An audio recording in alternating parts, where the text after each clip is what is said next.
Hello everyone and welcome to Physical Education India. As you know, Masters of Physical Education CUET PG 2026 की answer की release हो चुकी है n t की website पे। आप जाके लॉगिन करके अपनी आंसर की डाउनलोड कर सकते हो, अपने क्वेश्चंस को चेक कर सकते हो और किसी में भी डाउट है तो उसे चैलेंज कर सकते हो। तो आज की वीडियो में हम डिस्कस करने वाले हैं कि जो भी डाउटफुल क्वेश्चन हो सकते हैं जिन्हें हम चैलेंज कर सकते हैं उनके ऊपर बात करेंगे और बाकी के भी जो क्वेश्चन हैं उनको भी एक बार फटाफट देख लेंगे सो दैट आपको एक क्लैरिटी मिल जाए कि अगर इसका आंसर ऐसा है तो क्यों है। ठीक है। इसके अलावा एक इम्पॉर्टेंट इन्फॉर्मेशन है कि इस वीडियो के डिस्क्रिप्शन में आपको एक गूगल फॉर्म का लिंक मिलेगा जहां पे आप अपने नंबर, अपनी कैटेगरी और अपना नाम मेंशन कर देना सो दैट हम कट ऑफ जो है टेंटेटिव कट ऑफ जो हो सकती है उसको हम रिलीज कर पाए। नेक्स्ट वीडियो में हम कट ऑफ को लेके आपको एक वीडियो है वो रिलीज कर देंगे और अगर वीडियो नहीं अपलोड कर पाते हैं तो व्हाट्सएप चैनल पे हम जो कट ऑफ आएगी उसको अपलोड कर देंगे। ठीक है। तो आप अपना डेटा उसमें फिल कर देना। डिस्क्रिप्शन में आपको गूगल फॉर्म का लिंक मिल जाएगा। इसके अलावा अगर आपको अपनी आइडेंटिटी रिवील नहीं करनी है तो अपना नाम उसमें एनोनिमस करके भी भर सकते हो। बट जो आपका डेटा है यानी कि जो आपके मार्क्स जितने भी बन रहे हैं उसको आप करेक्ट करेक्ट ही भरना।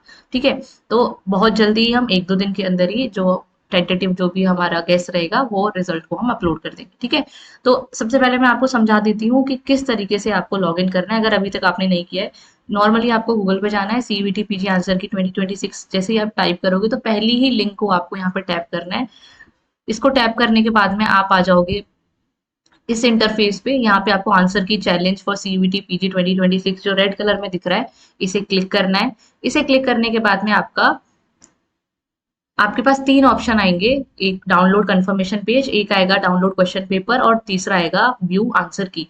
तो आप जब आपको 2 ही ऑप्शन से मतलब है, पहला आपको क्वेश्चन पेपर डाउनलोड करने का, जैसे ही आप डाउनलोड पे क्लिक करोगे तो ये वाला जो जो भी आपने आपका क्वेश्चन पेपर था उसका पूरा का पूरा ये क्वेश्चन पेपर डाउनलोड हो जाएगा एज अ पीडीएफ। ठीक है। इसके बाद में दूसरा वहां पे था व्यू आंसर की। तो आंसर की पे जैसे ही आप क्लिक करोगे तो आपको इस तरीके से आंसर की मिल जाएगी। अब इसमें देखना कैसे है, ये तो है क्वेश्चन नंबर। जो क्वेश्चन नंबर होगा, जैसे मैं एग्जांपल में बताऊं, ये पहला क्वेश्चन आईडी दी हुई है 43244, लास्ट में 169। ठीक है। अगर आप आंसर की में देखोगे तो यहाँ पे जो 169 है, this is this is the question ID 43244922169। ये तो क्वेश्चन आईडी हो गई। अब इसका जो करेक्ट आंसर है एज पर एनटीए वो ये है, यानी कि 159 वाला जो ऑप्शन है वो करेक्ट रहेगा। अगर आप 159 चेक करोगे तो इसमें 159 है, ये थर्ड ऑप्शन, ऑप्शन नंबर 3, तो ये करेक्ट हो जाएगा। इस तरीके से आप करेक्ट वाली आंसर्स को और क्वेश्चंस को यहाँ पे चेक कर सकते हो। ठीक है। अब जो सामने लिखे हैं ऑप्शन आईडी क्लेम्ड, यहाँ पे चारों आईडी दी हुई है और नन ऑफ द अबव। आपको अगर लगता है कि जो आंसर की में करेक्ट ऑप्शन में गलत दिया हुआ है तो मुझे चैलेंज करना है। लेट सपोज इसमें 101 करेक्ट आंसर दिया हुआ है पहले वाले में और आपको लगता है कि नहीं 102 करेक्ट आंसर होना चाहिए, तो आप यहाँ पे से क्लिक करोगे और आगे जाके जो क्लेम की प्रोसेस है उसमें आप प्रूफ लगा के, एक रेफरेंस लगाना है आपको किसी बुक का और उसके बाद में पूरा मेंशन करना है क्वेश्चन क्या है, किस तरीके से आपको डाउट है और फिर आप आगे चैलेंज करोगे। उसके लिए आप यहाँ पे कुछ आपको पेमेंट करनी होगी, देन आप उसको अपलोड कर सकते हो। ठीक है। और आपको लगता है कि चारों में से कोई ऑप्शन नहीं होना चाहिए तो नन ऑफ दीज करके भी आप चैलेंज कर सकते हो। अब मैं आपको ये समझा देती हूँ कौन कौन से क्वेश्चन है जो चैलेंज किए जा सकते हैं और आगे का जैसा भी क्वेश्चन पेपर आया उस तरीके उसको लेकर हम बात करेंगे। ठीक है। तो ये तो आप ओपन कर सकते हो सिंपली। इसके अलावा जो हमारा क्वेश्चन पेपर है, तो इसमें पहला क्वेश्चन आया था, मतलब ये आपका हो सकता है वेरी कर जाए, क्वेश्चन ऊपर नीचे हो सकते हैं आपके क्वेश्चंस, तो वो आप चेक कर लेना। क्वेश्चन आईडी और क्वेश्चन सेम रहेंगे, बाकी ऊपर नीचे हो सकते हैं। ठीक है। जैसे किसी के में क्वेश्चन बने तो 1 है तो किसी में 10 हो सकता है, 15 हो सकता है, वो आप चेक कर लेना। तो पहला क्वेश्चन था साइकोफिजिकल यूनिटी। हम सिर्फ यहाँ पे उन क्वेश्चंस पे ज्यादा एम्फोसाइज करेंगे जो डाउटफुल हो सकते हैं या फिर जो स्टूडेंट्स ने अभी तक भेजे हैं कि मैम सर इनमें हमें डाउट लग रहा है, आप इनको बताइए कि क्या ये सही है या गलत है। तो जैसा कि आप देख रहे हो इसमें कोई भी दिक्कत नहीं है, psychophysical unity of human organism की बात कर रहा है तो इसका ऑप्शन 1 ही करेक्ट होगा। मसल हमारा फिजिकल से हो गया और माइंड हमारा साइको हो गया, यानी कि साइकोलॉजिकल। ठीक है। सेकंड क्वेश्चन था, इसमें एम पूछा था स्पोर्ट्स ट्रेनिंग का। इसमें ऑप्टिमम और हाईएस्ट को लेके कंफ्यूजन था, लेकिन इसका करेक्ट आंसर है वो हाईएस्ट ही होगा, क्योंकि हम जब भी आप कोई भी डेफिनेशंस देखोगे ना तो उसमें सब में मेंशन किया जाता है कि हाईएस्ट हाईएस्ट, और ये ही मेन होता है कि आप परफॉर्मेंस अगर आप देने जा रहे हो तो आपका मेन कंपटीशन में यही एम रहता है ना कि हम एक हाईएस्ट लेवल की परफॉर्मेंस वहां पे अचीव कर पाए और परफॉर्म कर पाए, तो इसका हाईएस्ट करेक्ट ऑप्शन हो जाएगा। अगर आप कुछ ये डेफिनेशंस वगैरह देखोगे तो उनमें भी मेंशन है जैसे कि हो गया, आप देखोगे मैथ्यू की है या फिर हैरी की है, ये बोलते हैं हाईएस्ट प्रिपरेशन की बात करते हैं। मैथ्यू वाली में देखोगे bringing the athlete to the highest level of possible performance. तो डेफिनेशंस भी देखोगे वहां पे भी आपको ये देखने को मिलेगा, ठीक है। तो हाईएस्ट इसका आंसर होगा, करेक्ट आंसर दिया हुआ है। नेक्स्ट क्वेश्चन, ये bone disease, nerve disease, muscle disease और मैकेनिकल कॉज को लेके था। इसका भी ऑप्शन करेक्ट है, बहुत इजी क्वेश्चन है, आप इसको इजीली लगा सकते हो। बोन हमारा ये रिकेट्स हो जाएगा, ठीक है। और नर्व हमारा पैरालिसिस हो जाएगा, नर्व डिजीज। उसके बाद में मसल डिजीज हमारी मस्कुलर डिस्ट्रॉफी होता है, और mechanical cause habitual wrong posture की बात करता है, ठीक है। नेक्स्ट क्वेश्चन इज, यहाँ पे आपको सोमैटोटाइपिंग को, क्रॉसओवर जो टेस्ट है हमारा, इनको मैच करना था। ये भी बहुत इजी है, मतलब देखते ही आप लगा दोगे, एक दो ऑप्शन भी आपको पता होंगे तो इसको आप इजीली आराम से लगा सकते हो। शेल्डन की हम सोमैटोटाइपिंग पढ़ते ही पढ़ते हैं, जिसमें हम क्लासिफिकेशन पढ़ते हैं ह्यूमन फिजिक की, ठीक है। तो सी का हमारा 2 हो जाएगा, और सी का 2 किसी में दिया भी नहीं हुआ, तो एक ही से आप आंसर यहाँ पे निकाल सकते हो। ऑप्शन 4 यहाँ पे करेक्ट हो जाएगा। यहाँ ऑप्शन में मैंने ये इनको हाईलाइट किया हुआ है, आप देख पा रहे होंगे येलो कलर से, तो ये करेक्ट ऑप्शंस हैं अकॉर्डिंग टू एनटीए, ठीक है। तो आप ये डायरेक्टली देख सकते हो। फिर नेक्स्ट क्वेश्चन है, who believe that children should acquire a core knowledge. इसका भी आंसर ठीक दिया हुआ है। जिनका आंसर गलत या फिर डाउटफुल है उनको हम डिस्कस करेंगे, ठीक है। बॉयकॉट ऑफ ओलंपिक गेम्स हमारा हुआ था, ये बी और डी, मॉन्ट्रियल में और मॉस्को ओलंपिक के टाइम पे। मॉन्ट्रियल वाला जो ओलंपिक था ये 1976 में, और मॉस्को 1980 में हुआ था, ठीक है। तो इन दोनों में बॉयकॉट वाला सीन था। नेक्स्ट जेसीआर टेस्ट था, वेरी इजी क्वेश्चन, आपको क्लासेस में बताया हुआ है, टेस्ट एंड मेजरमेंट में पढ़ा है, इसकी टेस्ट बैटरी पढ़ाई है, इसका ईयर पढ़ाया है हमने। तो जेसीआर टेस्ट हमारा बहुत सिंपल सा है, बीई फिलिप्स इसका आंसर है, option 1 is correct. Next question है, focus of physical education has undergone change with passage of time. अब इसको क्या करना था, सीक्वेंस में अरेंज करना था। इसमें थोड़ा बहुत आप सोच सकते हो कि कुछ कंफ्यूजन हो सकती है, लेकिन अगर आप इसे समझोगे तो ये कहना क्या जा रहा है, focus of physical education has undergone change with passage of time, arrange them in a proper sequence.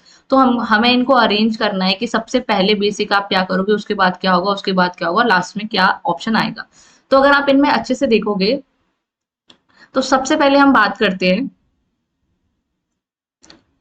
Physical fitness की, फिटनेस ओरिएंटेड बात करते हैं। क्यों?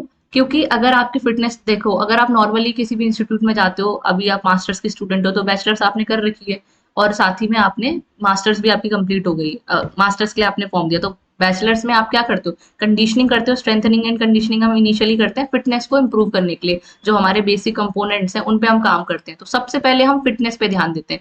जब हमारी फिटनेस ठीक हो जाती है, अच्छी हो जाती है, तो उसके बाद में हम स्किल पे जाते हैं, स्किल को सीखते हैं। स्किल के बाद में जो ब्रॉडर कॉन्सेप्ट आता है वो हेल्थ का आता है, ओवरऑल हेल्थ पे हम बात करते हैं। लास्ट में एकेडमिक और रिसर्च ओरिएंटेड रहता है फिजिकल एजुकेशन में फोकस, ठीक है। तो इस तरीके से सीक्वेंस होगा, तो इसका भी करेक्ट आंसर यही है, ठीक है।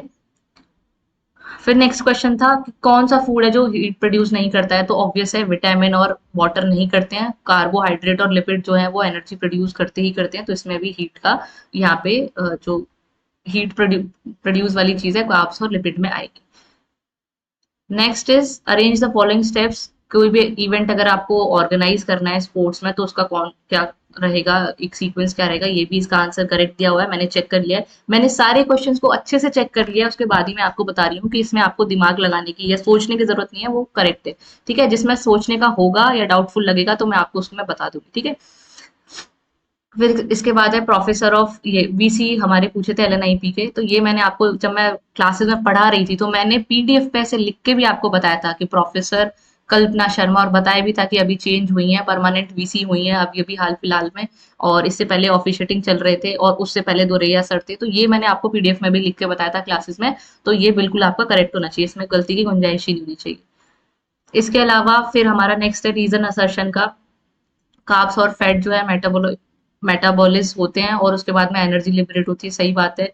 As the fat metabolism produces more energy than carbohydrate. तो देखो यहाँ पे दोनों स्टेटमेंट तो करेक्ट है, लेकिन ये इसका रीजन ठीक नहीं है। हमें क्या करना होता है, जब भी असर्शन और रीजन दिया होता है तो क्वेश्चन करके पूछना होता है, वाई, बिकॉज, क्यों।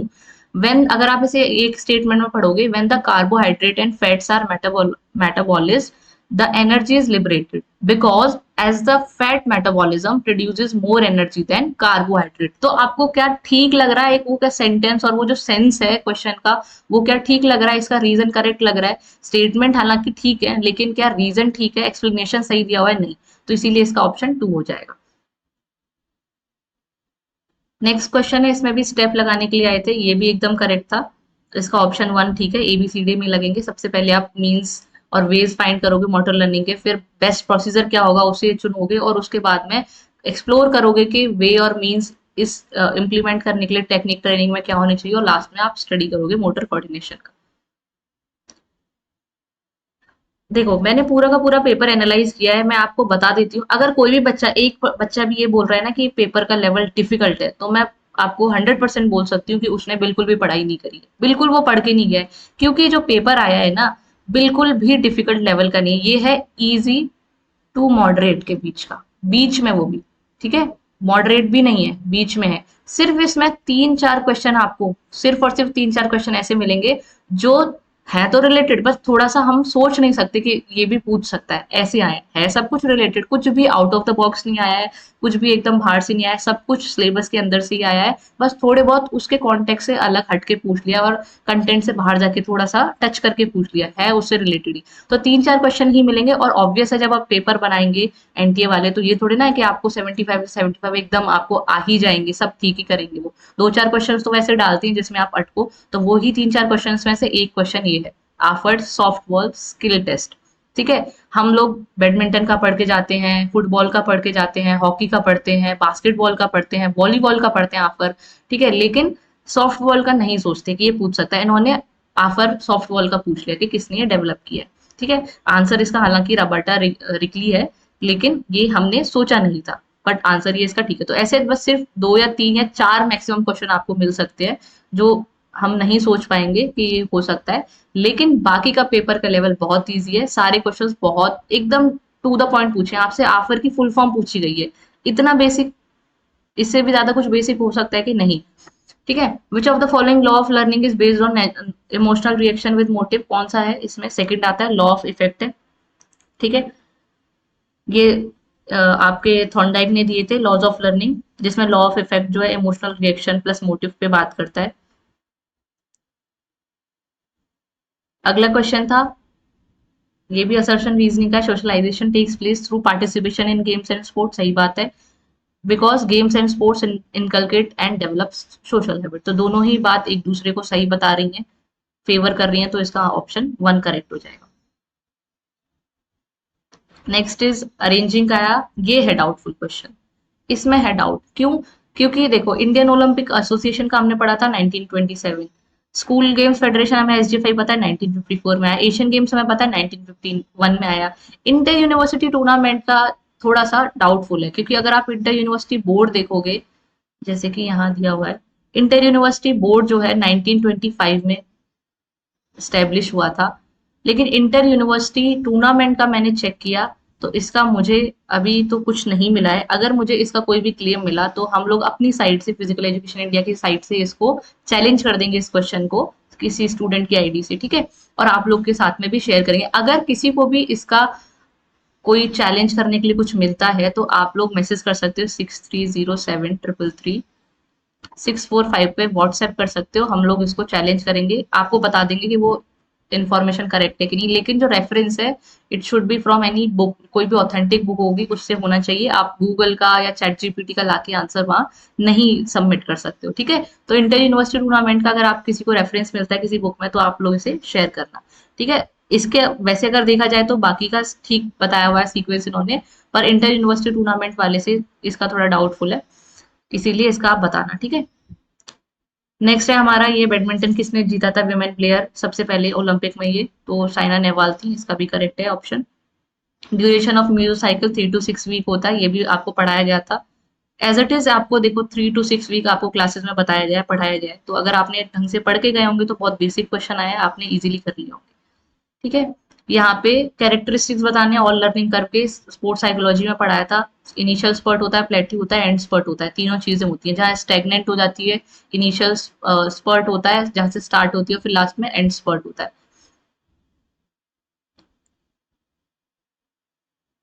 नेक्स्ट क्वेश्चन इज जो क्लॉकवाइज हमारा रनिंग काउंटर क्लॉकवाइज जो रहता है बेसिकली स्टैंडर्ड ट्रैक का, ये हमारा कहाँ से आया? Running counter clock wise on standard track is, ये हमारा ग्रीक और रोमन का बिलीव था। ठीक है, तो इसका करेक्ट आंसर हो जाएगा ऑप्शन नंबर 2। क्योंकि ये एंटी क्लॉकवाइज इसीलिए है क्योंकि जो हमारे एंशंट ग्रीस वाले और एंशंट रोम में हमें से पढ़ने को मिलता है कि नेचुरल और फेवरेबल डायरेक्शन होती है जब हम एंटी क्लॉकवाइज दौड़ते हैं तो। ठीक है, इसीलिए इसका आंसर ठीक हो जाएगा ये। सरप्लस थ्योरी ये भी आपको पढ़ाई गई थी क्लासेस में, इसका करेक्ट आंसर 4th है। ठीक है, सारी स्पोर्ट्स साइकोलॉजी में सारी आपको जितनी भी थ्योरीज वगैरह थी उनके बारे में बताया गया था। फिर हमारा socialization through play activities and sports are also known as, इसको हम बोलते हैं sport socialization through movement. Sports values नहीं होगा, पीस नहीं होगा, कल्चरल हेरिटेज नहीं होगा, थ्रू मूवमेंट ही इसका करेक्ट आंसर होगा। फिर इसे क्रोनोलॉजिकल ऑर्डर में हमें क्या करना था, किस तरीके से ये आए, तो देखो अब सबसे पहले आप पढ़ते हो हिपोक्रेट्स का हम पढ़ते हैं। ठीक है, सबसे पहले हम हिपोक्रेट्स का पढ़ते हैं, उसके बाद में हम स्टेनली हॉल का पढ़ते हैं। ये स्टेनली क्या है? जी स्टेनली हॉल। उसके बाद में हम क्रिश्चियमर के पढ़ते हैं और लास्ट में भी जो एकदम विलियन विलियम शेल्डन का है उनका पढ़ते हैं। तो यहाँ पे पूछा गया है क्रोनोलॉजिकल ऑर्डर में बताना था कि जो टाइप्स ऑफ थ्योरीज थी, तो इसका सही आंसर हो जाएगा ऑप्शन नंबर 1, सबसे पहले हिपोक्रेट्स, हॉल, क्रिश्चियमर और लास्ट में विलियम शेल्डन।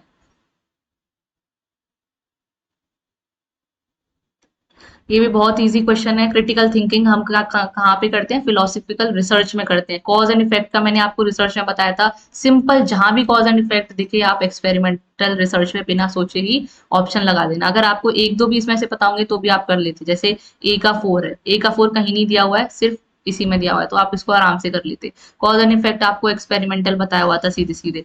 ठीक है, अप्रेजल वाला आपका ऑप्शन हो जाएगा सर्वे से रिलेटेड, और डेटा कलेक्शन हम क्या करते हैं? ये टूल और मेथोडोलॉजी से करते हैं। तो बहुत सिंपल सा क्वेश्चन था रिसर्च का भी।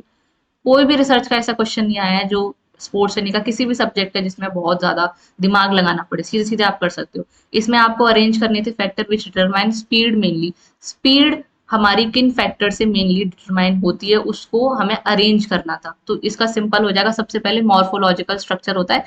मसल फाइबर को लेके मैंने आपको बताया था कि टाइप 1 टाइप 2 फाइबर होंगे, टाइप 2 ए या टाइप 2 भी होंगे। उसके ऊपर हमारा सबसे पहले जो भी आप स्पीड में जाने वाले हो, एंड्योरेंस आपका अच्छा होगा, वो उस पर डिटरमाइन करता है मसल फाइबर्स पे। ठीक है, फिर आपका नर्वस सिस्टम, फिर आपकी मस्कुलर स्ट्रेंथ और लास्ट में आपका साइकिक फैक्टर। इसी सीक्वेंस में हम पढ़ते भी हैं क्लासेस में जब इनकी हम बात करते हैं फैक्टर्स अफेक्टिंग पे। तो सीधा सीधा इसका एबीसीडी हो जाएगा। नेक्स्ट है benefits of physical exercise. Physical exercise के बेनिफिट क्या होंगे? तो सिंपल है इसका, इन एनर्जी इंक्रीज होगी, और दूसरा आपका हार्ट रिस्क की जो चांसेस हैं वो कम हो जाएंगी। डिप्रेशन तो इंक्रीज होगा नहीं, स्ट्रेस लेवल तो इंक्रीज होगा नहीं अगर फिजिकल एक्सरसाइज करो, तो इसका भी सिंपल आंसर हो जाएगा। ठीक है,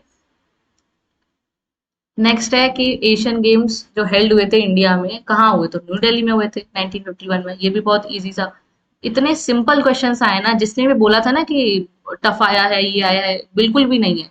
आप लोग ने पढ़ा नहीं है अगर कोई टफ बोल रहा है तो इसको। ठीक है, अब ये वाला क्वेश्चन था, जैसे मैंने वो 3-4 क्वेश्चंस का नाम लिया था, एक तो सॉफ्ट बॉल वाला हो गया, दूसरा क्वेश्चन हो गया ये millennium development goal, MDG goals होते हैं। ये एनवायरमेंट में हम बेसिकली पढ़ते हैं पेपर 1 में जब नेट की बात करते हैं। लेकिन ये इसमें क्यों इंक्लूड किया गया? इन्होंने सिर्फ हेल्थ रिलेटेड पूछा है कि हेल्थ से जो रिलेटेड है इंटरनेशनल लेवल पे गोल्स, उनके बारे में बताना है कि वो कितने गोल्स हैं। ठीक है, हालांकि ये आप नहीं सोचोगे कि एमडीजी भी पूछ सकता है, लेकिन है तो ये हेल्थ एजुकेशन का ही, और ये पेपर 1 का है बेसिकली नेट का। अगर कोई नेट का पढ़ रहा होगा तो वो उसको शायद हो सकता है ये चीज पता हो। ठीक है, तो 3 इसमें बेसिक गोल होते हैं। इसका करेक्ट ऑप्शन हो जाएगा 3। 3 गोल क्या है इसमें? एक गोल 4 है रिड्यूस चाइल्ड मोर्टेलिटी, गोल 5 है जिसमें हम मैटरनल हेल्थ को इम्प्रूव करने की बात करते हैं, और गोल 6 इसमें बोलता है HIV और एड्स वाला रिलेटेड है, मतलब उससे लड़ना, मलेरिया और अदर डिजीज से। तो ये तीनों हमारे गोल आते हैं हेल्थ से रिलेटेड इंटरनेशनल लेवल पे, इसीलिए यहाँ पे आ जाएगा। तो ये सेकंड क्वेश्चन हो गया जो मैं बोल सकती हूँ कि आप थोड़ा सा इसमें प्रॉब्लमेटिक हो सकता है लगाने में। ठीक है, बाकी का एक भी क्वेश्चन इसमें अभी तक मुझे नहीं दिखा है जो डाउटफुल हो। ठीक है, नेक्स्ट है इसमें इंटरवल ट्रेनिंग लोड डिपेंड्स। अब देखो इसमें कहाँ गलती करी होगी आपने, आपने ट्रेनिंग लोड को सोचते हुए यहाँ पे लोड वॉल्यूम और किसको लगा दिया होगा? लोड इंटेंसिटी को, जबकि इसका करेक्ट आंसर होगा 4th, बी एंड डी। क्योंकि इसमें पूछा क्या है? Interval training load. Interval training load endurance से रिलेटेड, ये इतना अगर आपने पूरा पढ़ा होगा, मैंने बोला था कि आप 2 बार क्वेश्चन को पढ़ना, एक-एक वर्ड आप अच्छे से देखना। ठीक है? तो हार्ट रेट और लैक्टिक एसिड कंसंट्रेशन इसका करेक्ट आंसर होगा। नेक्स्ट हमारा था, इसमें आपको सिंपल मैच करना था, ये भी ठीक है, कार्ब्स, प्रोटीन, फैट और अदर कितना कितना कैलोरीज रहती हैं, ये भी आपको पढ़ाया गया क्लासेस में। ऑप्शन 3 इसका करेक्ट होगा। मैनेजमेंट को पहले क्या बोलते थे? इसको एडमिनिस्ट्रेशन बोलते थे। ठीक है, ये भी बताया गया आपको। इजी है, ये सिंपल है, डायरेक्ट क्वेश्चन है।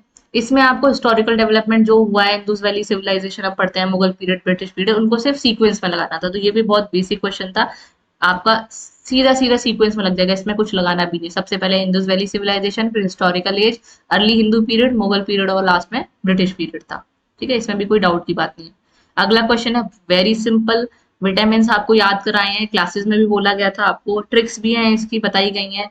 Rohit and Pant played best fast cricket, तो उससे भी आप लगा सकते थे, जैसे बेस्ट फास्ट क्रिकेट, ये हमने बी वाले जो बी कॉम्प्लेक्स पूरा रहता है उसके बारे में बताया था, तो B12 played fast cricket, last में आता था क्रिकेट, और क्रिकेट के सी से हमारा होता था ये कोबलमिन, तो बी डी का हो जाएगा आपका 3, और डी का आप 3 देखोगे तो सिर्फ और सिर्फ इसी में ऑप्शन में डी का 3 है। उसके अलावा भी आप अगर देखोगे तो विटामिन सी को एस्कॉर्बिक एसिड बोलते हैं। ठीक है, इसके अलावा ए को रेटिनॉल बोलते हैं, और एच हमारा बायोटीन होता है। तो ये भी एकदम इजी क्वेश्चन था, डायरेक्ट क्वेश्चन था। Next is which of the following muscle fibre are also called slow oxidative fibre. Easy simple, type 1 fibre होते हैं, क्लासेस में आपने इतना पढ़ा हुआ है। ठीक है, नेक्स्ट फंडामेंटल मूवमेंट से आया है, इसमें भी कुछ सोचने वाली बात नहीं है, ये भी एकदम करेक्ट दिया हुआ है, कोई इसमें डाउटफुल नहीं है। मूवमेंट जो अवे होता है लिम्ब से, उसे हम क्या बोलते हैं? अबडक्शन बोलते हैं। यानी कि ए का 3 देखोगे तो एक ही में दिया हुआ है, यहाँ से आप करेक्ट आंसर लगा सकते हो। नेक्स्ट है sociological foundation of physical education discusses. Sociological foundation की जब हम बात करते हैं फिजिकल एजुकेशन के अंदर में, तो किन बातों पे बात करता है? तो ये हमारे एक तो कंपटीशन एंड कोऑपरेशन पे बात करता है, और दूसरा हमारा सोशलाइजेशन प्रोसेस पे करता है, तो इसीलिए सी और डी इसका करेक्ट आंसर हो जाएगा। ठीक है, अब यहाँ पे अरेंज करने थे एशियन गेम्स के डिसेंडिंग ऑर्डर ऑफ रैंक में। ये एशियन गेम्स को भी आपको पढ़ने के लिए बोला गया था, लेकिन चलो मान लेते कि इतना ज्यादा आपको मतलब याद करने में कि किसमें कौन सी रैंक आई थी हमारे, ये थोड़ा सा वास्ट एरिया हो जाता है। लेकिन अगर इसमें आप कॉमन सेंस कोई लगाता तो इस क्वेश्चन को भी इजीली कर सकता था। कैसे कर सकता था? इतना तो पता ही था, या बोला जाता, सुना ही होगा आपने कि 1951 में न्यू दिल्ली में जो यहाँ पे हमारे इंडिया में हुए थे जब एशियन गेम्स, तो उसमें हमने सबसे ज्यादा मेडल जीते थे। तो अगर इसमें सबसे ज्यादा मेडल जीते थे, डिसेंडिंग ऑर्डर में इसको लगाना है, तो सबसे पहले 1951 वाला आ जाएगा, ए सबसे पहले आएगा, और ए इसी में है, तो ऑप्शन ऑटोमेटिकली करेक्ट हो जाएगा। तो इसको इस तरीके से लगा सकते थे, हालांकि नहीं आया था, अगर छोड़ के भी आया तो भी चलेगा, ऐसा कोई ऐसा नहीं है। 2-3 क्वेश्चन अगर नहीं भी आते उनको ना करना बेटर है नेगेटिव मार्किंग लेके आने से। ठीक है, देखो ये इस क्वेश्चन की मैं बोल रही थी, आफर की सिर्फ क्या पूछा है? आफर स्टैंड्स फॉर, तो इसका ऑप्शन ए हो जाएगा, American alliance for health, physical education and recreation. Next question, इसमें आपको सिर्फ मैच करना था। Miller volleyball you know badminton से रिलेटेड है। पेसर की हमने बात करी थी, पेस जब देते हैं किसमें देते हैं? एंड्योरेंस वाले इसमें देते हैं, एंड्योरेंस के जब भी इवेंट होते हैं। तो स्केट हमारा स्पोर्ट्स कंपटीशन एंजाइटी टेस्ट है, ये एंजाइटी का होता है। ग्रुप एनवायरमेंट क्वेश्चन है, टीम कोहेजन को रिप्रेजेंट करता है, साइकोलॉजी में हमने इनकी बात की हुई है, तो इसका भी ऑप्शन जो दिया है वो एकदम करेक्ट दिया हुआ है। नेक्स्ट है हमारा एंगुलर जो वेलोसिटी है वो किस पे डिपेंड करती है? तो एंगुलर वेलोसिटी हमारी डिपेंड करती है रेडियस ऑफ रोटेशन पे इनवर्सली, और लीनियर वेलोसिटी पे डायरेक्टली क्या करती है? डिपेंड करती है, क्योंकि जो इसका फॉर्मूला होता है omega is equal to V upon R, तो ये इनवर्सली होता है नीचे, और ये क्या होता है? डायरेक्टली होता है। तो वेलोसिटी वी हो गई डायरेक्टली प्रोपोर्शनल, ये डायरेक्टली हो गया, और ये नीचे हमारा इनवर्सली प्रोपोर्शनल हो गया। ठीक है, तो इसका भी आंसर जो इन्होंने दिया हुआ है वो सही है आंसर की। नेक्स्ट क्वेश्चन है स्टेटमेंट वाला, असर्शन रीजन वाला। The process of adaptation is a biochemical process of homeostasis. बिल्कुल ठीक बात है कि जो एडेप्टेशन की प्रोसेस होती है वो एक बायोकेमिकल प्रोसेस होती है होम्योस्टेसिस की। सेकंड बोल रहा है it is applicable to improvement of all conditional ability, और इससे ऑल कंडीशनल एबिलिटी को इम्प्रूव करने के लिए होता है, बिल्कुल ठीक है। लेकिन ये इसका रीजन ठीक नहीं है। ठीक है, दोनों स्टेटमेंट आपस में ठीक है, लेकिन जो इनका रीजन है ना वो एक्सप्लेन नहीं कर रहा है ठीक से। Adaptation helps improve conditional ability, जो भी हमारी स्ट्रेंथ है, एंड्योरेंस, स्पीड एक्सेट्रा है, लेकिन जो रीजन है वो बायोकेमिकल या होमोस्टेटिस नेचर ऑफ एडेप्टेशन को जस्टिफाई नहीं कर रहा है। ठीक है, इट जस्ट एन एप्लीकेशन। तो इसका सेकंड ऑप्शन करेक्ट हो जाएगा। अब ये वाला है doubtful question. Strength is ability of muscle to get over resistance.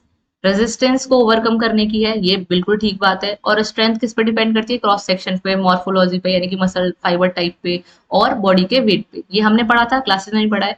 दोनों ही बात ठीक है। अब बस हमें चेक करना है कि क्या ये रीजन है कि नहीं। तो अगर आप इसे बिकॉज लगा के पढ़ोगे तो strength is the ability of a muscle to get over resistance because strength depends on cross section, morphology of muscle and body weight। देखो ये थोड़ा सा डिबेटेबल टाइप का है, हो भी सकता है और नहीं भी हो सकता है। दोनों ही ठीक बात है। अगर आप बिकॉज लगा के रीजन देखोगे तो भी ठीक बोल रहा है, और अलग अलग इंडिविजुअल बोलोगे तो भी वो ठीक है। तो आप चाहो तो इस वाले को चैलेंज कर सकते हो। इसके लिए हम लोग आपको जो बुक में दे रखा है दोनों को वो दे देंगे। देखो इससे जस्टिफाई ये तो हो जाएगा कि ये ठीक है ये ठीक है, लेकिन ये जस्टिफाई करना कि इसकी वजह से ये है, ये बुक्स में ऐसे मेंशन नहीं होता है। ठीक है, लेकिन अगर हमें कहीं भी ऐसे कॉन्टेक्स्ट मिलेगा, जो भी अच्छी बुक्स है, बॉम्पा की बुक्स है, ठीक है, हरदयाल सिंह की बुक है, वहां पे हम चेक करेंगे। अगर ऐसा कुछ होगा तो हम लोग इसे खुद से चैलेंज कर देंगे। देखो मैं आपको बता दूं, अगर एक लोग भी कोई चैलेंज करता है और वो सही चीज हो और सही रेफरेंस हो ना, तो वो सबके लिए करेक्ट हो जाता है। जरूरी नहीं है कि 100 लोगों को चैलेंज करने की जरूरत है तो कि उन पे प्रेशर बनेगा तो वो ठीक करेंगे, ऐसा बिल्कुल नहीं होता है। अगर आप ऑथेंटिक बुक से रेफरेंस दे रहे हो और सही दे रहे हो और एक लोग ने भी चैलेंज किया तो सबका करेक्ट हो जाता है। तो इसको हम चेक करके चैलेंज कर देंगे। अगर वो सही उनको करना होगा तो सबके में ही वो करेक्ट हो जाएगा। ठीक है, नेक्स्ट है हमारा इंट्राम्यूरल एंड एक्स्ट्राम्यूरल। इसको लेके भी आप लोग डाउटफुल हो रहे थे कि ये वाला थोड़ा सा है, लेकिन मैं आपको बता दूं इसमें कुछ भी गलत नहीं है, एकदम सही है इसका आंसर दिया हुआ है। इसमें सोचने वाली बात नहीं है। डेवलपमेंट ऑफ एथलेटिक टैलेंट, ये तो होगा ही होगा, सब में ए दिया हुआ है, ऑप्शन दिया हुआ है, ठीक है।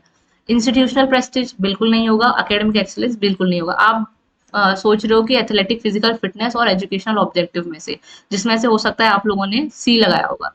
लेकिन आप अगर ध्यान से देखोगे ना, इंट्राम्यूरल और एक्स्ट्राम्यूरल के ब्रॉड टर्म पे ऑब्जेक्टिव देखोगे, किसी भी स्कूल में आप पढ़े होंगे या फिर किसी भी आप कॉलेज में होंगे, तो आपको पता है कि उस एजुकेशन के करिकुलम में स्पोर्ट्स का एक क्रिटिकल रोल होता है। सारे स्कूल्स में हाउसेज होते हैं, हाउसेज आपने देखे हैं, आप रहे भी होंगे, हाउस में आप होते हो। वहां पे स्पोर्ट्स का टूर्नामेंट उनको कंडक्ट कराने, ये भी कंपल्शन होता है। आपको टीम्स बाहर भेजनी है, ये भी होता है। तो इंट्रामरल और एक्स्ट्रामरल में हम यही चीजें करते हैं ना, तो ये एक एजुकेशनल ऑब्जेक्टिव भी होता है, इंट्रामरल में भी और एक्स्ट्रामरल में भी। तो इसी पर्पज से एजुकेशनल ऑब्जेक्टिव वाला सही हो जाएगा। फिजिकल फिटनेस करता है, लेकिन ये एक क्या है, कोई मतलब इसका बेनिफिट इसको बोल सकते हैं, डायरेक्ट इसका ऑब्जेक्टिव नहीं है। ठीक है, इसीलिए ए और ई करेक्ट होंगे। इसमें आप बिल्कुल चैलेंज करने का कोई मतलब ही नहीं है कि आप इसको चैलेंज करो। इवन आप बुक्स में अगर कहीं देखने भी जाओगे तो आपको एजुकेशन रिलेटेड भले ही मिल जाएगा, वरना इसका नहीं मिलेगा। ठीक है, तो इसको चैलेंज करने का कोई मतलब नहीं है, और ये जिन्होंने आंसर दिया वो ठीक भी है। नेक्स्ट हमारा arrange the forms of speed as per origin during running and track lean. और ये तो बहुत सिंपल है, आपको सिंपल सिंपल लगाना है। हमने जब स्पीड के टाइप्स पढ़े थे और उनके मेथड्स पढ़े थे, उनमें भी हम सीक्वेंस में ही पढ़ते हैं कि सबसे पहले रिएक्शन स्पीड आती है, जैसे गन फायर होती है तो आप रिएक्ट करते हो, फिर कुछ मीटर तक आप बॉडी को एक्सिलरेट करते हो, और एक्सिलरेशन करने के बाद में आप अपनी स्पीड पकड़ते हो, और लास्ट में लंबा दौड़ने के लिए आपका स्पीड एंड्योरेंस काम करता है। तो इसका भी ऑप्शन जो सेकंड है वो करेक्ट है। ठीक है, बहुत इजी था। अब है standard dimension of football field as per FIFA rules. FIFA rules के अकॉर्डिंग देखना है। अभी ये भी आपने ग्रुप्स में भेजा हुआ था कि इसका क्या होगा। तो 75/110 मीटर ये इसका करेक्ट होगा, क्योंकि मैक्सिमम जो हमारी विड्थ और लेंथ रहती है वो 75/110 रहती है। 110 से तो ऊपर जाती नहीं है, तो 120 वाले तो बिल्कुल गलत हो जाएंगे। और सेम इसमें भी 75 यहाँ पे फीफा के अकॉर्डिंग स्टैंडर्ड डायमेंशन है, इसीलिए वन ही करेक्ट होगा। नेक्स्ट क्वेश्चन है all action and progress in sports endures thrive on. Competition और कॉपरेशन की बात करते हैं जब भी हम स्पोर्ट्स प्रोग्रेस की बात करते हैं, एंड्योर्स की बात करते हैं, तो वो कंपटीशन और कॉपरेशन पे हम ज्यादा फोकस करते हैं। तो इसका भी ऑप्शन ठीक है। नेक्स्ट है, ये इजी लगाने के लिए आया था, बहुत सिंपल था। आपको न्यूटन के लॉज इतना पढ़ाए हुए हैं, फ्रिक्शन के बारे में बताया हुआ है, ट्रेड थ्योरी, मतलब इतना इजी दे दिया है, मतलब इससे इजी क्या ही क्वेश्चन पेपर होगा। ठीक है, ट्रेड थ्योरी आपको पता है पर्सनालिटी से रिलेट होती है। फ्रिक्शन आपको पता है कि अपोजिट फोर्सेस जैसे ट्रैक और सरफेस सोल के जो सोल होता है शूज का उसके बीच में लगती है। ठीक है। आपका जो न्यूटन का लॉ है ये बताता है, ये रेसिप्रोकल एक्शन होता है, एक्शन एंड रिएक्शन हमने पढ़ा था। और जो सेकंड लॉ था वो F is equal to M A, यानी कि फोर्स रिलेटेड था, रिजल्टेंट फोर्स था। तो ये भी इजी था एकदम, कुछ दिमाग नहीं लगाना था इसमें। Next question, sports and games are not prize possession of nation, they belong to mankind. यानी कि ये इसमें बोल रहा है कि कोई भी जो हमारे गेम्स रहते हैं, स्पोर्ट्स रहते हैं, वो किसी नेशन ने वो नहीं किया हुआ है उनको, कि पजेस नहीं किया हुआ है कि उन्हीं के हैं, वो सब खेल सकते हैं, मैनकाइंड का है। हर कंट्रीज में आपने देखा होगा फुटबॉल सब लोग खेलते हैं, हर कंट्री में क्रिकेट खेलते हैं। तो इसमें कोई भी प्राइज पोजेशन नहीं होता, ये सही बात है। सेकंड बोलता है it is perpetuate the social cultural and moral values which the civilised world has cherish through centuries. तो इसका रीजन भी इसके साथ में ठीक है, तो दोनों ही असर्शन और रीजन करेक्ट हो जाएंगे, इसमें कुछ भी डिबेटेबल नहीं है। The philosophical data are generally in the form of, जब भी हम फिलोसफिकल डेटा की बात करते हैं, हम क्रिटिकल एनालिसिस की बात करते हैं, डीप थिंकिंग की बात करते हैं, तो इसमें हम आइडियाज, बिलीव्स और वैल्यूज और एटीट्यूड की बात करते हैं। तो फिलोसफी वाला सिंपल एक करेक्ट आंसर है। ठीक है, ये सारी मैंने आपको रिसर्च के टाइम पे टाइप्स भी पढ़ाए थे, उनके बारे में भी बहुत अच्छे से समझाया था। नेक्स्ट क्वेश्चन है, ये realism is an Orthodox philosophy which was develop from platonic theory of forms. ये वाला फर्स्ट स्टेटमेंट भी करेक्ट है कि ऑर्थोडॉक्स फिलोसफी से आई थी, और जो हमारी प्लेटोनिक थ्योरी थी प्लेटो की, उससे रिलेटेड है, थ्योरी ऑफ फॉर्म से। और सेकंड वाला जो बोल रहा है कि ये दो डिस्टिंक्ट सेट ऑफ फिलोसफीज की बात करता है, यानी कि नेचर ऑफ यूनिवर्सल कॉन्सेप्ट की बात करता है, और नॉलेज ऑफ रियल वर्ल्ड की बात करता है, कि जो हम रियल वर्ल्ड में सीख रहे हैं, जो है अभी प्रेजेंट, एट प्रेजेंट, उसकी बात करता है। तो दोनों की ही बात करता है, इसीलिए दोनों ही ऑप्शन इसमें करेक्ट होंगे और जस्टिफाइबल है, दोनों करेक्ट हैं इसके, यानी कि पहला ऑप्शन करेक्ट हो जाएगा, करेक्ट एक्सप्लेनेशन ऑफ।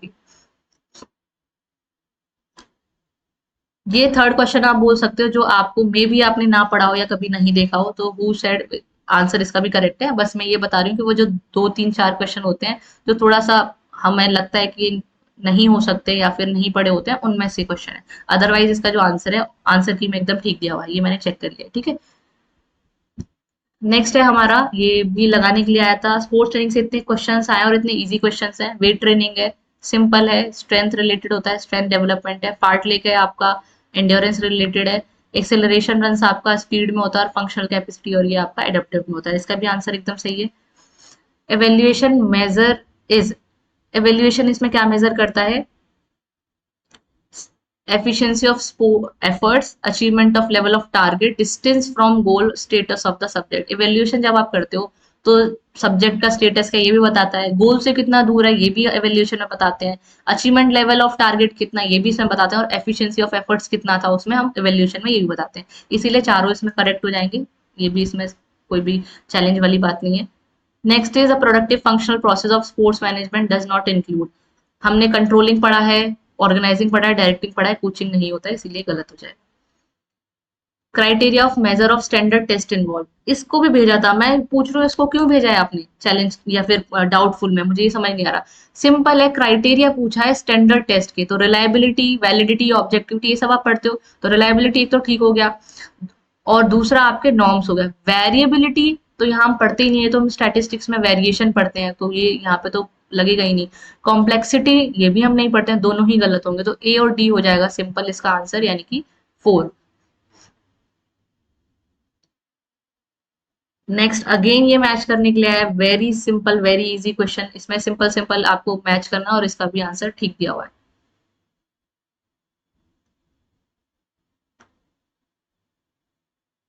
नेक्स्ट है हमारा ट्रेडिशनल स्कूल ऑफ फिलोसफी। हम फिलोसफी जो पढ़ते हैं वो नेचुरलिज्म की पढ़ते हैं, प्रैग्मेटिज्म पढ़ते हैं, और रियलिज्म पढ़ते हैं। ठीक है, तो इन तीनों को पढ़ते हैं, ए, सी और डी।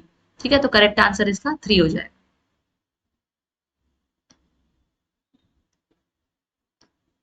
नेक्स्ट है आपको, वॉलीबॉल में जब हम स्मैश करते हैं तो उसके प्रॉपर सीक्वेंस को लगाना था। तो सबसे पहले अगर आप देखोगे अप्रोच रन ही लेते हैं, तो अगर आप यहाँ देखोगे ए पहली में ही है, ये ऑप्शन करेक्ट हो जाएगा, सोचने की आगे बात ही नहीं थी है। और लैंडिंग हम लास्ट में करते हैं, तो लैंडिंग वाला हम लास्ट में लगाएंगे, तो नॉर्मली है, इसमें भी कुछ नहीं है, ये भी ठीक है। Philosophical research is also known by the name, हमने ये भी पढ़ा है क्लास में, फिलोसफिकल को हम कॉन्सेप्चुअल रिसर्च भी बोलते हैं, तो पहला आंसर इसका करेक्ट हो जाएगा। ठीक है। नेक्स्ट क्वेश्चन है, आई थिंक इन्होंने वो स्विच कर लिया होगा तो सेव हो गया है हिंदी में, अदरवाइज देखो ये क्या बोल रहा है बता देती हूँ। एक दुर्बल पेशी वाला शरीर कभी भी स्वस्थ मस्तिष्क का पोषक नहीं हो सकता। इसी प्रकार अस्वस्थ मस्तिष्क स्वस्थ शरीर का स्वामी नहीं हो सकता है। वो हम पढ़ते हैं ना कि अगर आपकी फिटनेस या बॉडी की हेल्थ ठीक नहीं है तो आपका मेंटल हेल्थ भी ठीक नहीं रहती है। और वैसे ही अगर आपका मेंटल स्टेट खराब है तो आप आप एक अच्छे शरीर के वो भी नहीं हो सकते, स्वामी नहीं हो सकते, या फिर ठीक मतलब चीजें ठीक नहीं होंगी ऐसा करके। तो इसमें क्या बोल रहा है कि दोनों बातें ठीक है अपने जगह पे, अगर आप इसको हिंदी में इंग्लिश में किसी में ही पढ़ना, दोनों में ही करेक्ट बोल रहा है। लेकिन इन दोनों का आपस में कोई ऐसा रिलेशन नहीं कि इसकी वजह से ऐसा हो रहा है, या मतलब रीजन नहीं है एक तरीके से इसका करेक्ट असर्शन का। तो दोनों आंसर करेक्ट हो जाएंगे लेकिन करेक्ट असर्शन नहीं है, रीजन नहीं है। ठीक है। फिर लेंथ ऑफ क्रिकेट पिच थी, ये आपको मैंने क्लास हमारी स्टार्ट हुई थी तभी बोला था कि पहले से ही पढ़ना शुरू कर दो, तो जिसने भी मेजरमेंट पढ़े होंगे अच्छे से उसने कर लिया होगा। और पिच की पूछे बहुत इजी सी है, पहला ही आंसर इसमें है, करेक्ट हो जाएगा। फिर हमारा which approach is most suitable to adopt educational philosophies in physical education. तो एन एक्लेस्टिक अप्रोच जो होती है, एक्लेस्टिक का मतलब होता है, अगर आपने इसको हिंदी में करके किसी बच्चे ने कन्वर्ट करके पढ़ा होगा ना, जब आप पेपर देते हो तो ऊपर ऑप्शन आता है स्विच करने के लिए उस पर्टिकुलर क्वेश्चन को, तो अगर आपने स्विच करके देखा होगा और इसका हिंदी मीनिंग देखा होगा तो आपको जरूर पता होगा कि इसका मतलब क्या होता है। तो इसका मतलब बेसिक होता है मिक्स, यानी कि मिक्स अप्रोच, मिक्स करके, ठीक है, सबका सबका मिश्रण करके पढ़ना। तो ये ज्यादा सूटेबल होती है, तो इसीलिए इसका आंसर टू करेक्ट है।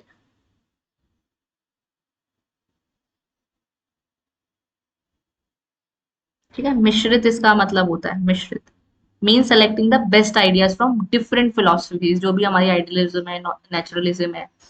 ठीक है। नेक्स्ट क्वेश्चन था हमारा, अरेंज करना था क्रोनोलॉजिकल ऑर्डर में। बहुत इजी है। मॉडर्न ओलंपिक्स में 1896 में, एशियन गेम्स हमारा 1951 में आया था, कॉमनवेल्थ 1930 गेम्स में आए थे। साफ गेम्स अगर आपको नहीं भी पता होंगे तो 3 के 20 पे भी आप अरेंज कर सकते हो, और ये भी इजी था, ये भी बताया गया है 1984 में। आपको पीडीएफ में सब दिया गया है, क्लासेस में बताया गया है, तो ये भी ठीक दिया हुआ है। नेक्स्ट है हमारा, physical education teacher should be highly skilful, बिल्कुल स्किलफुल होना चाहिए, because physical education teacher to perform correct demonstration of the skill being taught. तो वो क्यों स्किलफुल होना चाहिए, क्योंकि जब वो सिखाएगा तो उसको सारी स्किल्स आनी चाहिए, इसीलिए वो स्किलफुल होना चाहिए। तो बिल्कुल दोनों ही ऑप्शन और एक्सप्लेनेशन इसकी करेक्ट हो जाएगी। नेक्स्ट था हमारा, डब्ल्यू के अकॉर्डिंग फिजिकल एक्टिविटीज एडोलसेंट के लिए 5 to 17 ईयर के लिए कितनी टाइम तक हमें एक्टिविटीज करनी चाहिए, तो 60 मिनट्स होते हैं, ये भी बताया गया है आपको, और इसका ऑप्शन 1 करेक्ट है। नेक्स्ट है अर्जुन अवार्डीज को क्रोनोलॉजिकल ऑर्डर में लगाना था, तो ये मैंने आपको, ये वॉलीबॉल गेम के पूछे थे। This is the fourth question. अगर आपने इतना अंदर डीप जाके नहीं पढ़ा होगा तो शायद आपको ये वाला भी टफ लगा होगा, क्योंकि वॉलीबॉल गेम के इन्होंने पूछे हुए हैं। ठीक है, बाकी मैंने ईयर मेंशन कर दिए तो उनके अकॉर्डिंग इसका आंसर भी ठीक है, वो भी मैंने चेक कर लिया, आंसर की में ठीक दिया हुआ है आंसर। बाकी ये हमारा फोर्थ क्वेश्चन है जो थोड़ा सा आप इसको बोल सकते हो कि ये नहीं आपको आएगा या फिर नहीं आपने पढ़ा होगा। अब जो वॉलीबॉल गेम वाले होंगे उनको शायद हो सकता है कि उसका पता हो। नेक्स्ट ये भी इजी था, regulate the teacher training programme, NCT हमारा है जो रेगुलेट करता है, तो इसका ऑप्शन भी करेक्ट है। अगला है आपका, इनको मैच करना था, वेरी सिंपल, सिंपल सिंपल अब बस इसे लगा देना था। एनर्जी हमें पता है एबिलिटी टू डू वर्क होती है, और हमारा फोर्स को हम फोर्स प्लेटफॉर्म से मेजर करते हैं, centre of gravity segmentation method होता है, और डायनेमिक्स हमारा मैकेनिकल फैक्टर होता है। तो इसका भी करेक्ट आंसर दिया हुआ है 3, सही है एकदम। अगला क्वेश्चन है, according to communication theory play is to teach a children to learn. Communication theory के हिसाब से प्ले जो है बच्चों को सिखाने के लिए होता है, बिल्कुल होता है, सही बात है। क्योंकि in play children learn that they have got the ability to frame and reframe roles through meta communication. वो बात करके सीख सीख के उसके अंदर और जाके बच्चे खेल के माध्यम से सीखते हैं, फ्रेम रिफ्रेम करते हैं। तो ये बिल्कुल सही है, ऑप्शन भी इसका करेक्ट दिया हुआ है। उसके अलावा ये क्रोनोलॉजिकल ऑर्डर में इनको लगाने के लिए आया था, तो सबसे पहले हमारा CPEd certificate of physical education start हुआ था वाईएमसीए में 1920 के बाद में, मतलब जब उन्होंने स्टार्ट किया था सबसे पहले सर्टिफिकेट कोर्स, फिर डिप्लोमा कोर्स भी वहीं स्टार्ट हुआ था, फिर बीपी 1957 में ग्वालियर में स्टार्ट हुआ था, और फिर उसको फॉलो करते हुए उस डिग्री को बीपीएड कर दिया था। तो इनका सीक्वेंस हो जाएगा सीपीएड डीपीएड बीपीड बीपीएड, ये भी इसमें करेक्ट दिया हुआ है। अगला क्वेश्चन है, biological basis of life include, biological basis इसमें पूछा है, तो बायोलॉजिकल जब पूछा है तो न्यूरोलॉजिकल और इंटेलिजेंस तो बिल्कुल हट जाएगा, बायोलॉजिकल नहीं आएगा। फिजिकल और फूड हमारा इसमें बायोलॉजिकल बेसिस में होता है, न्यूरोलॉजिकल और इंटेलिजेंस हमारी ये न्यूरोलॉजिकल से रिलेटेड हो जाएगा, तो इसका भी आंसर करेक्ट है। अगला है, thinking reasoning remembering and imaging aspect refer to, सोचना और रीजन करना, रिमेम्बर करना, ये हमारे मेंटल डायमेंशन ऑफ हेल्थ होते हैं, तो ये भी एकदम करेक्ट दिया हुआ है। अगला ये इजी था, इंट्राम्यूरल, ये मतलब यूजी से भी इजी क्वेश्चन पेपर है। आप पिछले साल के यूजी के पेपर उठा के देख लेना, आप उस इसमें इतना ज्यादा सिलेबस और इतने टफ क्वेश्चंस है ना, आप नहीं कर पाओगे। मतलब आपके पेपर से ज्यादा टफ है, बेसिकली कर नहीं पाओगे, वो एक डिफरेंट चीज है। लेकिन मैं बता रही हूँ कि इसके कंपैरिजन में वो उनका पेपर ज्यादा टफ मेरे को ऐसा लगा, ठीक है। तो इंट्रामोरल इनसाइड जो होती है और एक्स्ट्रामोरल आउटसाइड द वॉल होती है, ठीक है। तो ये भी इजीली आपने कर लिया होगा। फिर इसके बाद में लास्ट क्वेश्चन था, एक पेशी जब अन्य विपरीत पेशी पर एक या अधिक क्रियाओं को सामान्यीकृत करती है तो उसके द्वारा निभाई जाने वाली भूमिका कहलाती है। बेसिकली ये वाला जो क्वेश्चन था, इसमें बोला गया था, मतलब इसको अगर मैं इंग्लिश में ट्रांसलेट करूं तो when a muscle neutralises one or more action of another opposing muscle, the role it played is called. ये हमने पढ़ा था क्लासेस में, किस यूनिट में, हाँ ये न्यूट्रलाइजर में पढ़ा था। मसल दैट कैंसल्स और neutralize an unwanted action of another muscle allowing only the desired movement to happen, it is called neutraliser.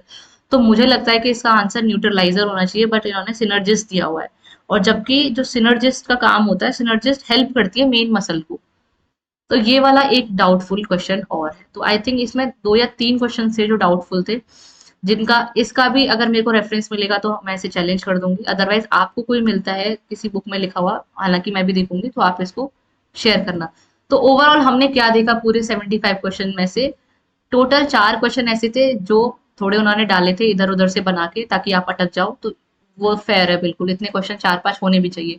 इसके अलावा जो 71 क्वेश्चन है, इसमें से सिर्फ 2 या 3 क्वेश्चन थे जो डाउटफुल थे, वो भी बहुत ज्यादा डाउटफुल नहीं है, ठीक है। जिसमें जैसे कि स्ट्रेंथ वाला जो क्वेश्चन था हमने देखा, तो वो उनके अकॉर्डिंग करेक्ट भी हो सकता है, नहीं भी हो सकता है, दोनों ही चीजें। बाकी इस वाले में थोड़ा डाउटफुल है। और एक क्वेश्चन और शायद हमने देखा था, तो बस बाकी के क्वेश्चंस में आपकी गलती होनी ही नहीं चाहिए थी और आपको सारे क्वेश्चंस ठीक करके आने चाहिए थे। पेपर का लेवल बिल्कुल ईजी है। अब तो मैं पूरा पढ़ने के बाद वापस से मैं बोल भी सकती हूँ कि मॉडरेट भी नहीं है, ईजी है। आप आराम से 65 क्वेश्चन तो इजीली आप कर सकते थे। अगर थोड़ा बहुत अगर नहीं भी आता या कुछ छोड़ते भी तो 65 तो कहीं नहीं जा रहे थे। तो अगर जिसने भी किए हुए हैं, जितने भी मैंने क्वेश्चन बताए हैं, तो वेल एंड गुड। अब फाइनल आंसर की आएगी सबसे पहले तो इसकी, और उसमें देखते हैं हम कुछ ड्रॉप होता है कुछ। एक क्वेश्चन था जिसमें आई थिंक ना सिमिलर ऑप्शंस दिए हुए थे कि ए यहाँ पे भी दिया हुआ है और लास्ट में भी ए दिया हुआ है। तो देखो ऐसे क्वेश्चंस में होने के 2 चांसेस है, या तो इसको ड्रॉप कर देंगे, क्वेश्चन ड्रॉप होता है तो सबको ही मार्क्स मिल जाते हैं, या तो क्या करेंगे वो, पर आपने वो टिक भी करा होना चाहिए। आई थिंक ये भी रूल होता है कि टिक होगा तो तभी मिलेंगे। तो खैर ड्रॉप का कंडीशन बात की है। अगर या तो ड्रॉप हो सकता है, या फिर क्या होगा कि जो, अगर मान लो ये करेक्ट ऑप्शन था ही नहीं, करेक्ट ऑप्शन तो ऑप्शन ए था और ये दे रखा है डी ऑप्शन पे, उस question A B C D D पे दिया हुआ है। अगर ये ऑप्शन करेक्ट नहीं है, ए ही करेक्ट है और उन्होंने ए दिया हुआ है, तो फिर शायद वो उसको चेंज नहीं करेंगे, ठीक है। तो ये 2 केस बन सकते हैं। बाकी उसका क्वेश्चन आंसर बिल्कुल सही दिया हुआ था, जो ऑप्शन था, आई थिंक ए ऑप्शन था उसमें, आई डोंट नो याद नहीं है, लेकिन ऑप्शन उसमें आंसर की के अकॉर्डिंग ठीक दिया हुआ था। बस ये वाला डाउट था कि दोनों अगर एक जैसे दिए हुए हैं तो उसको वो ड्रॉप करेंगे या नहीं करेंगे, ठीक है। तो जब वो गलत ही है ऑप्शन, तो आई डोंट थिंक कि ड्रॉप करने का कोई सेंस बनता है। तो ये सारी बातें हो गई। अब जब फाइनल आंसर की आएगी तब भी हम तब एक छोटी सी वीडियो बना के बता देंगे कि क्या चेंज हुआ, क्या जो हमने चैलेंज किया है वो कुछ ठीक हुआ कि नहीं, या क्या ड्रॉप हुआ है, उसको लेके डिस्कस कर लेंगे। और उसी टाइम पे आपका आपकी जो स्कोर कार्ड है वो भी आ जाएगा, ठीक है। तो वेट करना पेशेंसली, जब भी आएगी तो हम आपको वीडियो के थ्रू इन्फॉर्म कर देंगे। और आई होप इससे आपको एक क्लैरिटी मिल गई होगी जिन भी क्वेश्चंस को लेके आप बोल रहे थे। बाकी और कुछ हो तो आप पूछ सकते हो कि ऐसा क्यों है क्यों नहीं है, वो तर्क वितर्क हम कर लेंगे। बाकी इसमें कुछ भी ऐसा नहीं था जो आपको नहीं आता हो या आपने नहीं पढ़ा हो।